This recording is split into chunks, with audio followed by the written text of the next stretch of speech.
at Langar, and I was just in awe of the intention behind this whole experience and the humility and the humbleness of it, and I had tears in my eyes. And from that, I went to a workshop. So I'm explaining my Holy Land experience to you all. And then I went to a workshop in which I actually saw a documentary about the Oak Creek Massacre and the Sikh community in the Gurdwara. It's called Not in Our Town. You can find it on YouTube if you want. It's really short. And in that documentary, we learned about, as you do in documentaries, about the experiences of the Sikh community when this atrocity happened, and the first responders, and all of that. And then after that, we heard from a former neo-Nazi skinhead, and he shared with us his message. And his message was that he was a self-professed bad fighter, and he said, "You couldn't beat the hate out of me. I hated myself. I loathed myself. I loathed everyone. And there wasn't anything anybody could do to get that hate out of me. The only thing that changed me was unconditional love and acceptance." And so I encourage you to think about that in your relationships. And I encourage you to think about the Jewish doctors and the Jewish medical staff who responded to the shooter, the person, and asked if his care was, if he was doing well and if he was having a good experience at the hospital. And I also encourage you to think about the Sikh community in Oak Creek when the greater community got together and told them, "We raised the money for 6 caskets, 6 coffins for your community members," and they said, "Thank you very much, but we'll need 7. Because they wanted to have one for the shooter. And I encourage us to think about those moments of holy envy and how we can teach that holy envy and how we can promote that holy envy so that our experiences grow and our love and acceptance grows. So, thank you very much for having me.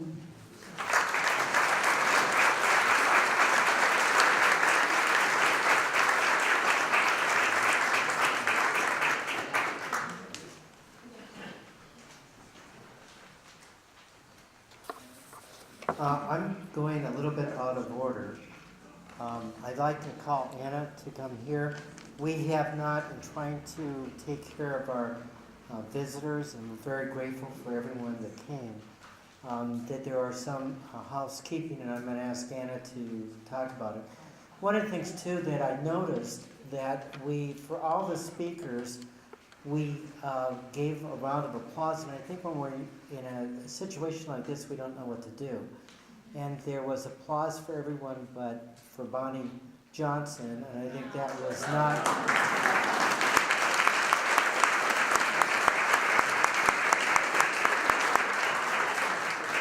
And I think one thing, too, one of the gifts of Muskegon, there's so many of you, but Pastor Chris Anderson put together this program, put together so much, and is the chair, and he would not want me to ask for a round of applause, but afterwards, please come up to him. Anna, with the housekeeping?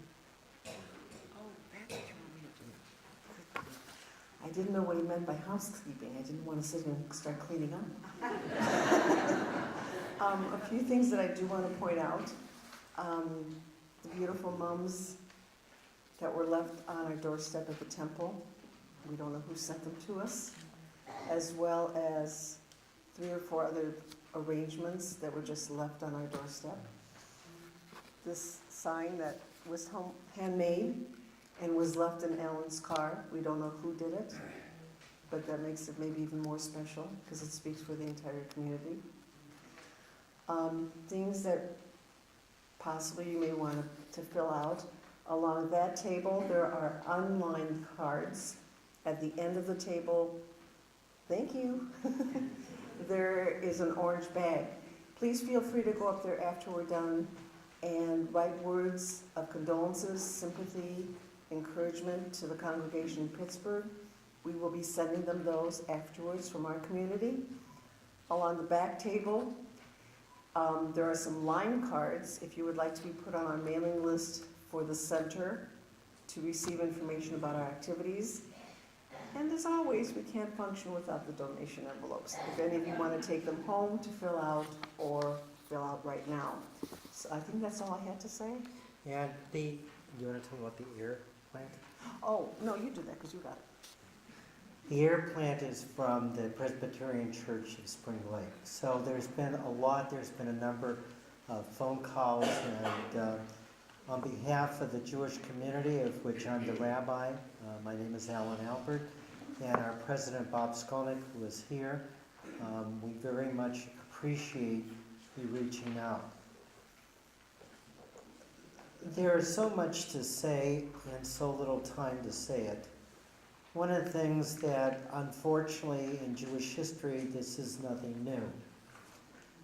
What do we do? And in the words of Elie Wiesel, he talked about turning hatred into love.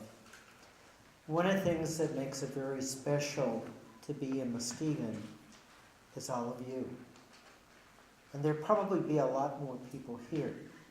When we are discouraged, when we say hate is running amok, take a look at each and every one that is here. And perhaps those that couldn't be here because they had a class or they had to take care of a child or perhaps an adult. This community is not perfect, but it does so much to try and to be a blessing to all. Brianna, as president of Rotary and as co-chair along with Chief Lewis, has tried to make an effort, a continuous effort to make us more sensitive. Because I think I'm fairly sensitive, but there are so many things that I have missed. And I thank Brianna and her committee, and I thank all of you for being teachers to me. What do we say when we see terrible things that happen? And I wanted to read, it's a little bit of a different translation of the 23rd Psalm, because that's something that means a great deal to the Jewish community, and I think also to the Christian community. God is my shepherd, I shall not want. God makes me lie down in green pastures, leads me beside still waters, and restores my soul. You lead me in right paths for the sake of your name. Even when I walk in the valley of the shadow of death, I shall fear no evil, for you are with me.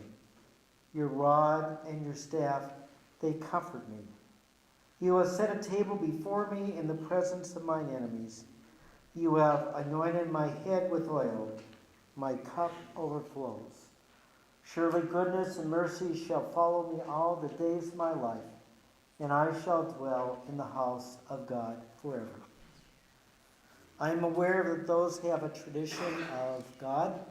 I understand and are aware that those that are humanitarians that do not use the word God at all.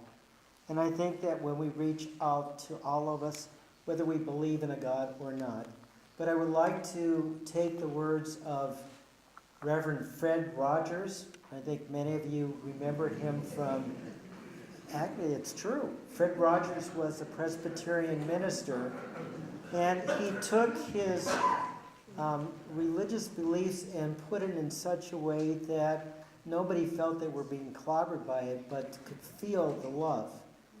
And he tells us, and it was brought up on 1A and also on NBC, Fred Rogers, who came from Squirrel Hill where the shooting took place, he said that his mother always told him that when you see a catastrophe, a disaster, always show the helpers.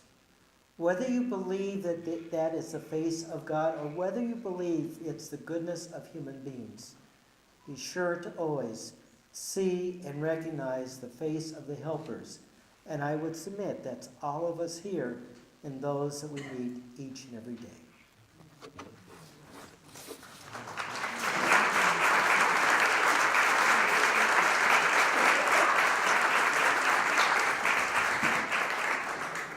Knowing that when you come together, the human community comes together, there's an opportunity for singing, for music, it does something to our soul. I think it deepens us, it expands us.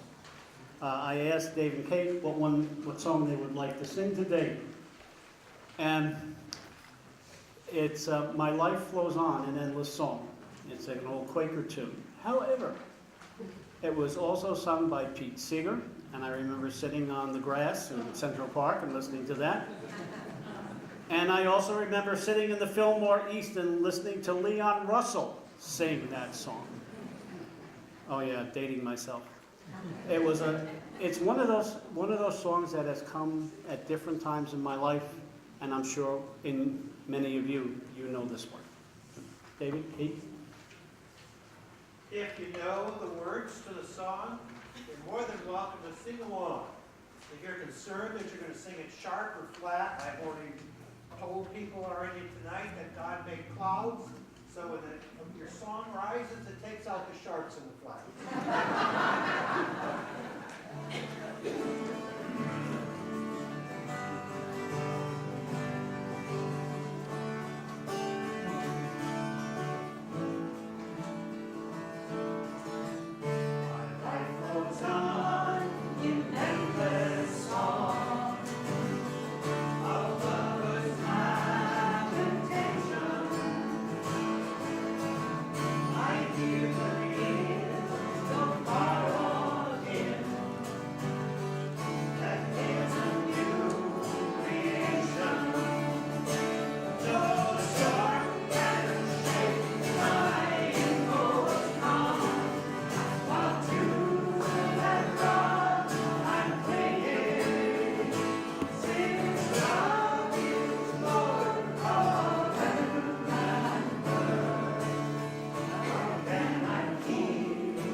All the